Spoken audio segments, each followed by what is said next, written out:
huling Kay na katanungan.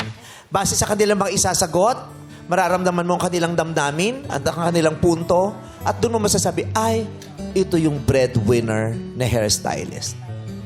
Ito ang tanong. Bilang panganay ni Blackjack, tawa siya, oh. Bilang hairstylist, trabaho mong ayusan ang iyong mga kliyente.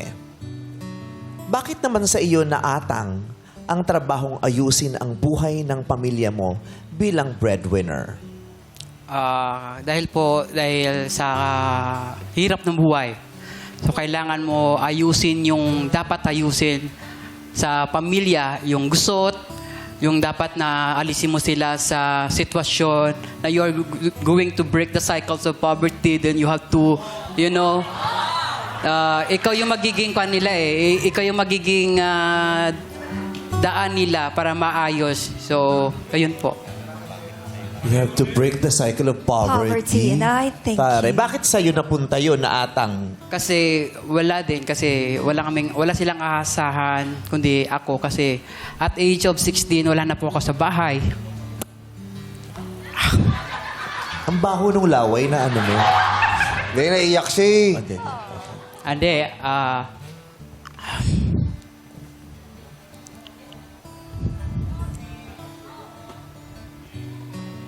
mahirap. Kasi kailangan mo magpakatatag. Tawag na ito, maiwalay. Kasi 16 pa lang ako, wala na ako sa bahay. Kasi nakita ko na sitwasyon ng bahay. So, sabi ko, I have to break this cycle kasi I don't want to see my parents growing up na yun pa din yung kinalakihan nila. So, I don't want that to happen to na tumatanda sila.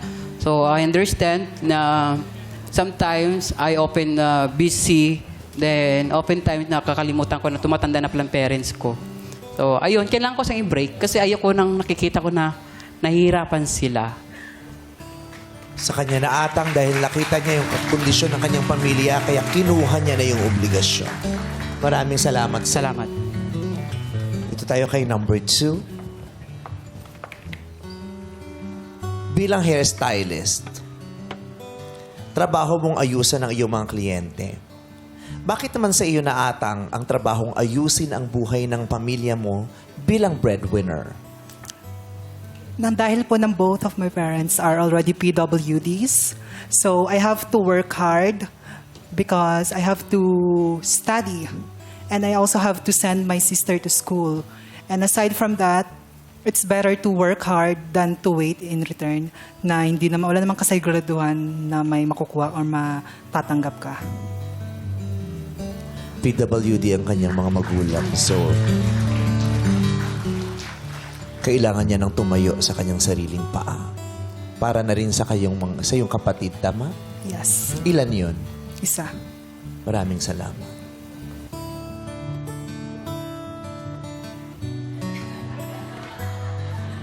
Bakit?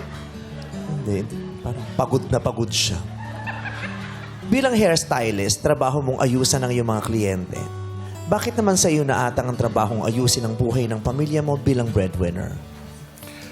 Siguro po marahil sa akin na atang dahil it's God's willing at yung pagpapalaki sa akin ng magulang ko is ipinamulat kung ano talaga yung sitwasyon o yung standard ng aming pamumuhay. At talagang nakita ko at ako ang nakaunawa at to understand the situation na kailangan ko na silang tulungan, maging aking mga kapatid po.